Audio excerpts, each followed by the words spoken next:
Hello friends, ನಾನು ನಿಮ್ಮ ಚೇತನ್. ಇವಾಗ ನಾನು ಮಾಡ್ತಾ ಇರೋದು diploma first semester C20 syllabus of computer science. Subjects ಬಂದು ಫಸ್ಟ್ ಸೆಮ್ಮಿಗೆ ಇರೋ ಸಬ್ಜೆಕ್ಟ್ಸ್ ಬಂದು ಡಿಪ್ಲೊಮಾ ಅಂದರೆ diploma first semester C20 syllabus. Computer science ಸ್ಟೂಡೆಂಟ್ಗಿರೋ ಸಬ್ಜೆಕ್ಟ್ಸ್ ಬಂದು ಮ್ಯಾಥಮೆಟಿಕ್ಸ್ ಅಂದರೆ M1 ಅಂತ ಕರೀತಾರೆ, ಮತ್ತು ಫಂಡಮೆಂಟಲ್ ಆಫ್ ಕಂಪ್ಯೂಟರ್ಸ್ FOC ಅಂತ ಕರೀತಾರೆ. ಫಂಡಮೆಂಟಲ್ ಆಫ್ ಕಂಪ್ಯೂಟರ್ ಅಂದರೆ ಕಂಪ್ಯೂಟರ್ ಬಗ್ಗೆ ಬೇಸಿಕ್ಸ್ ಅಷ್ಟೇ, ನಿಮಗೆ ಅರ್ಥ ಆಗೋದು. Faculty electrical electronic engineering F3 ಅಂತಾರೆ. F3 ಕಷ್ಟ ಸಬ್ಜೆಕ್ಟೇ, ಬಟ್ ಮ್ಯಾಥಮೆಟಿಕ್ಸ್ಗೇನೋ ಕಷ್ಟ ಅಲ್ಲ, ಆರಾಮ್ ಪಾಸ್ ಮಾಡ್ಕೋಬೋದು. ಐ ಟಿ ಸ್ಕಿಲ್ಸ್ ಅಂದರೆ ಇವಾಗ HTML, web development, web creation, ವೆಬ್ಬಲ್ಲಿ ಫೋಟೋಸ್ ಆ್ಯಡ್ ಮಾಡ್ತೀರಲ್ಲ ವೆಬ್ಸೈಟಲ್ಲಿ, ಮತ್ತು ಟೆಕ್ಸ್ಟ್ ಆ್ಯಡ್ ಮಾಡ್ತೀರಿ, ಟೆಕ್ಸ್ಟ್ ಸೈಜ್ ಆ್ಯಡ್ ಮಾಡ್ತೀರಿ, ಅದ್ರ ಬಗ್ಗೆ ಇದು. ಮತ್ತು ಮ್ಯಾಥಮೆಟಿಕ್ಸಲ್ಲಿ 5 ಟಾಪಿಕ್ಸ್ ಇರ್ತವೆ: ಮ್ಯಾಟ್ರಿಕ್ಸ್ ಆ್ಯಂಡ್ ಡಿಟರ್ಮಿನೆಂಟ್ಸು, ಮತ್ತು ಸ್ಟ್ರೈಟ್ ಲೈನ್ಸು, ಮತ್ತು trigonometry, differentiate calculation and application, integration calculation and application. ಇದ್ರೊಳಗಡೆಗೆ ನೀವು SLCದಲ್ಲಿ ಇವು 3 ಓದಿರ್ತೀರ, ಅಂದರೆ matrix, determinants, straight lines, trigonometry. ಇವು 3 ಓದಿರೋದ್ರಿಂದ ನಿಮಗಿದು ಅರ್ಥ ಆಗುತ್ತೆ, ಬೇಸಿಕ್ಸ್ ಎಲ್ಲ ಇರ್ತವೆ, ಅರ್ಥ ಆಗುತ್ತೆ. ಮತ್ತು ಇವೆರಡು ಟಫ್ ಆಗಿರ್ತವೆ. ಮತ್ತು ಇದರಲ್ಲಿ 20 ಮಾರ್ಕ್ಸ್ ಎಲ್ಲದಕ್ಕೂ 20 ಮಾರ್ಕ್ಸ್ ಇರ್ತದೆ. ಟೋಟಲ್ 100 ಮಾರ್ಕ್ಸ್ ಎಕ್ಸಾಮ್ ಕೊಡೋದು. ನೀವು ಅಂದ್ಕೊಂಡ್ರೆ ಪಾಸ್ ಆಗ್ಬೋದು. ಇದನ್ನು ಪ್ರತಿಯೊಂದನ್ನು ಒಂದೊಂದು ಟ್ಯುಟೋರಿಯಲ್ ಮಾಡ್ತೀನಿ. ನೀವು ಸಬ್ಸ್ಕ್ರೈಬ್ ಮಾಡಿಕೊಂಡ್ರೆ ನಿಮಗೆ ನೋಟಿಫಿಕೇಷನ್ ಬರುತ್ತೆ. ಟ್ಯುಟೋರಿಯಲ್ಲು ನಾವು ಮಾಡಿದಾಗ ನಿಮ್ಗೆ ನೋಟಿಫಿಕೇಷನ್ ಬರುತ್ತೆ. ಇದ್ರ ಮೇಲೆ ಒಂದೊಂದಕ್ಕೆ ಒಂದೊಂದು ಟ್ಯುಟೋರಿಯಲ್ ಮಾಡ್ತೀನಿ. ಒಂದು 30 ಮಿನಿಟ್ಸ್ ಇರುತ್ತೆ, ಆರಾಮಾಗಿ ಎಕ್ಸ್ಪ್ಲೈನ್ ಮಾಡ್ತೀನಿ. ನಿಮ್ಗೆ ಅರ್ಥ ಆಗಬೇಕು ಹಂಗೆ ಎಕ್ಸ್ಪ್ಲೈನ್ ಮಾಡ್ತೀನಿ. ಮತ್ತು ಬಂದು fundamental of computer theory subject.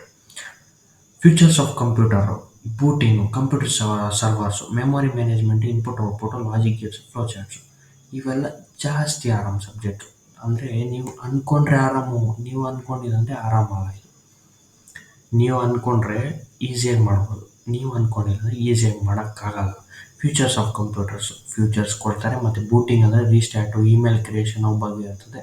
Computer ಸರ್ವರ್ಸು, DNS ಸರ್ವರು, HTTP server ಬಗ್ಗೆ ಇರ್ತದೆ. ಮೆಮೊರಿ ಮ್ಯಾನೇಜ್ಮೆಂಟು, ಇದು ಮೆಮೊರಿ ಡಿಸ್ಕು, ಮೆಮೊರಿ ಸೈಜು ಅದ್ರ ಬಗ್ಗೆ ಇರ್ತದೆ. ಇನ್ಪುಟ್ ಔಟ್ಪುಟ್ ಡಿವೈಸಸ್ ಬಗ್ಗೆ ಇರ್ತದೆ. ಇದು ಆಲ್ರೆಡಿ ಸ್ಕೂಲಲ್ಲಿ ಓದಿರ್ತೀರ, ಇಲ್ಲ ಕಾಮನ್ ಆಗಿ ಎಲ್ರಿಗೂ ಗೊತ್ತಿರುತ್ತೆ.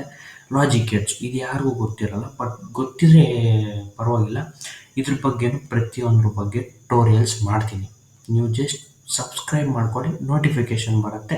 ವೀಡಿಯೋಸ್ ವಾಚ್ ಮಾಡಿ, ಶೇರ್ ಮಾಡಿ, ಸಬ್ಸ್ಕ್ರೈಬ್ ಮಾಡ್ಕೊಳ್ಳಿ, ಲೈಕ್ ಮಾಡಿ. ಮೇಯ್ನ್ಲಿ ನಂಗೆ ಮೋಟಿವೇಟ್ ಆಗಬೇಕು. ಮತ್ತು ಫ್ಲೋ ಚಾರ್ಟ್ ಇರುತ್ತೆ, ಅಂದರೆ ಎಕ್ಸ್ಪ್ಲೈನ್ ಮಾಡೋದು. ಇವಾಗ ಒಂದು ಪ್ರಾಜೆಕ್ಟ್ ಇರುತ್ತೆ, ಪ್ರಾಜೆಕ್ಟಲ್ಲಿ ಡಿಸೈನ್ ಹಾಕ್ಬಿಟ್ಟು ಒಂದೊಂದು ಕಾಲಮ್ ಥರ ಹಾಕ್ಬಿಟ್ಟು ಎಕ್ಸ್ಪ್ಲೈನ್ ಮಾಡೋದು, ಅದನ್ನು ಫ್ಲೋ ಚಾರ್ಟ್ ಅಂತಾರೆ. ಮತ್ತು ಬಂದು I T skills practical subject. HTML ಅಂದರೆ ಅವಾಗ ಹೇಳಿದ್ನಲ್ಲ, ವೆಬ್ಸೈಟ್ಗೆ ಟಾಪಿಕ್ ಪೇಜ್ ಇದು, ಅಂದರೆ entrance page. HTML full detail ಬರೆಯೋದು, ಅಂದರೆ ಒಂದು ವೆಬ್ ಪೇಜ್ ಕ್ರಿಯೇಟ್ ಮಾಡಬೇಕಂದ್ರೆ HTML ಕೋಡ್ ಇರಬೇಕು. HTML ಕೋಡಿಂದ ಇಮೇಜ್ ಎಕ್ಸ್ಪೋರ್ಟ್ ಮಾಡ್ಬೋದು, ಮತ್ತು ವಾಚ್ ಮಾಡ್ಬೋದು ಇಮೇಜ್ನ, ಅಂದರೆ ಹೈಡ್ ಮಾಡ್ಕೋಬೋದು. ಮತ್ತು ಒಂದು ಸ್ಮಾಲ್ ಗೇಮ್ ಡೆವಲಪ್ಮೆಂಟು. ಆ ಗೇಮ್, ಒಂದು ಚಿಕ್ಕ ಗೇಮ್ನ ನಿಮ್ಮ ಕೈಯಲ್ಲೇ ಡೆವಲಪ್ ಮಾಡಿಸ್ತೀನಿ. ಹಿಂಗೆ ಮಾಡೋದು ಅಂತ ನಾನು ಹೇಳ್ಕೊಡ್ತೀನಿ. ಫೋನಲ್ಲೂ ಮಾಡ್ಬೋದು, ಲ್ಯಾಪ್ಟಾಪ್ ಇದರಲ್ಲಿ ಲ್ಯಾಪ್ಟಾಪಲ್ಲೂ ಮಾಡ್ಬೋದು. ಇವಾಗ ನಾನು ಜಸ್ಟ್ ಲ್ಯಾಪ್ಟಾಪಲ್ಲಿ ಚೆನ್ನಾಗಿರುತ್ತೆ ಅಂದ್ಬಿಟ್ಟು ಶೇರಿಂಗ್ ಹೇಳ್ಕೊಡ್ತಾಯಿದ್ದೀನಿ. ಚೆನ್ನಾಗಿ ಕಾಣಿಸುತ್ತೆ, ನಿಮಗೂ ಅರ್ಥ ಆಗುತ್ತೆ ಅಂತ ಅಷ್ಟೇ. ಮತ್ತು F3 ನಿಮ್ಮ ಕೈಯಲ್ಲೇ ಡೆವಲಪ್ ಮಾಡಿಸ್ತೀನಿ. F3 ಅನ್ನೋದು ಪ್ರಾಕ್ಟಿಕಲ್ ಸಬ್ಜೆಕ್ಟ್. ಇದರಲ್ಲಿ ಟೋಟಲ್ 23 ಚಾಪ್ಟರ್ಸ್ ಇರ್ತವೆ. 23 ಪ್ರಾಕ್ಟಿಕಲ್ಸ್. ಅದರೊಳಗಡೆ ಥಿಯರಿ ಲ್ಯಾಂಗ್ವೇಜ್ ಇರ್ತದೆ. ಥಿಯರಿ ಅಪ್ ಟು ಒಂದು 5 ಚಾಪ್ಟರ್ಸ್ ಇರ್ತವೆ.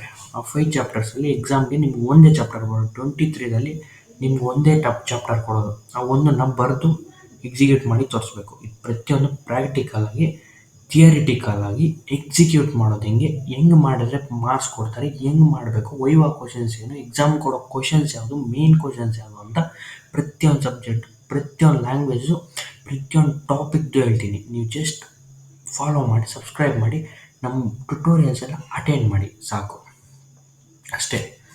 ಮತ್ತು ಬಂದು ಅಷ್ಟೇ. ಇದರಲ್ಲಿ ಕಷ್ಟ ಆಗಿದ್ದ ಸಬ್ಜೆಕ್ಟ್ಸ್ ಅಂದರೆ ಮ್ಯಾಥಮೆಟಿಕ್ಸು, ಫಂಡಮೆಂಟಲ್ ಆಫ್ ಕಂಪ್ಯೂಟರ್ಸು. ಇದು ನೀವು ಅಂದ್ಕೊಂಡ್ರೆ ಪಾಸ್ ಮಾಡೋಕ್ಕಾಗಲ್ಲ. ನಾವಿವಾಗ ಟ್ಯುಟೋರಿಯಲ್ಸ್ ಮಾಡ್ತೀರಿ, ಅದು ನಾವು ಚೆನ್ನಾಗಿ ಎಕ್ಸ್ಪ್ಲೈನ್ ಮಾಡ್ತೀರಿ, ನಿಮಗೂ ಅರ್ಥ ಆಗತ್ತೆ.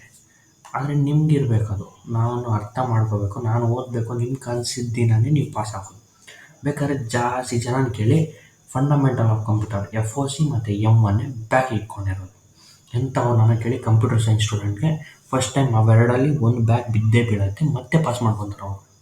ನಮ್ಮದು ಇತ್ತು M1 ಇತ್ತು, ಮತ್ತೆ ಪಾಸ್ ಮಾಡ್ಕೊಂಡಿದ್ದು ನಾನು ಕೂಡ. ಮ್ಯಾಟ್ರಿಕ್ಸ್ ಆ್ಯಂಡ್ ಡಿಟರ್ಮಿನೆಂಟ್ಸಲ್ಲಿ ಸ್ಟ್ರೈಟ್ ಲೈನ್ಸು ಇವೆಲ್ಲ ಗೊತ್ತೇ ಇದ್ದಿಲ್ಲ, ಮತ್ತೆ ಓದ್ಕೊಂಡು ಪಾಸ್ ಮಾಡ್ಕೊಂಡಿದ್ದು ನಾನು. ಇವಾಗ ನಾನು ಪ್ರತಿಯೊಂದು ಕ್ಲಾಸು ಪ್ರತಿಯೊಂದು ಎಕ್ಸ್ಪ್ಲೈನ್ ಮಾಡಿ ನಿಮ್ಗೆ ಹೇಳ್ತೀನಿ, ನಿಮ್ಗೆ ಅರ್ಥ ಆಗೋಗಿ ಹೇಳ್ಕೊಡ್ತೀನಿ. ಏನಾದರೂ ಡೌಟ್ಸ್ ಇದ್ದರೆ ಕಮೆಂಟ್ ಮಾಡಿ. ನೀವು ಕಮೆಂಟ್ ಮಾಡಿ, ವಿ ಕ್ಯಾನ್ ಡೂ ಇಟ್ ಅಂತ ಕಮೆಂಟ್ ಮಾಡಿ, ನಂಗೆ ಮೋಟಿವೇಟ್ ಆಗುತ್ತೆ. ಮತ್ತು ನೀವು ಎಲ್ಲ ಕ್ಲಿಯರ್ ಮಾಡಿ ಲಾಸ್ಟಲ್ಲಿ ಬಂದು ನಿಮ್ಮ ಕಮೆಂಟ್ ನೀವು ನೋಡಿಕೊಟ್ರೆ ನೀವು ಮೋಟಿವೇಟ್ ಆಗ್ತೀರಾ. ಅದಕ್ಕೋಸ್ಕರ ಕಮೆಂಟ್ ಮಾಡಿ. ನೀವು ವೀಡಿಯೋ ನೋಡಿದರೆ ಹೊಸ್ದಾಗಿ ಬಂದರೆ ಸಬ್ಸ್ಕ್ರೈಬ್ ಮಾಡಿ, ಕಮೆಂಟ್ ಮಾಡಿ. ಇದನ್ನೇ ನಾನು ಹೇಳೋದು ಅಷ್ಟೇ. ಇದರಲ್ಲಿ ಈ ಕ್ಲಾಸ್ ಮುಗಿಸ್ತಾ ಇದ್ದೀನಿ. ಮತ್ತು ಬಂದು ನೆಕ್ಸ್ಟ್ ಕ್ಲಾಸಲ್ಲಿ ಮ್ಯಾಥಮೆಟಿಕ್ಸ್ ಕ್ಲಾಸಸ್ ಸ್ಟಾರ್ಟ್ ಮಾಡ್ತೀನಿ. Matrix determinants starting class first topic start ಮಾಡ್ತೀನಿ. ಅದ್ರ ಬಗ್ಗೆ ಎಕ್ಸ್ಪ್ಲೈನ್ ಮಾಡಿಬಿಟ್ಟು ಸ್ಟಾರ್ಟ್ ಮಾಡ್ತೀನಿ. ಆವಾಗ ನಿಮ್ಗೆ ಅರ್ಥ ಆಗುತ್ತೆ.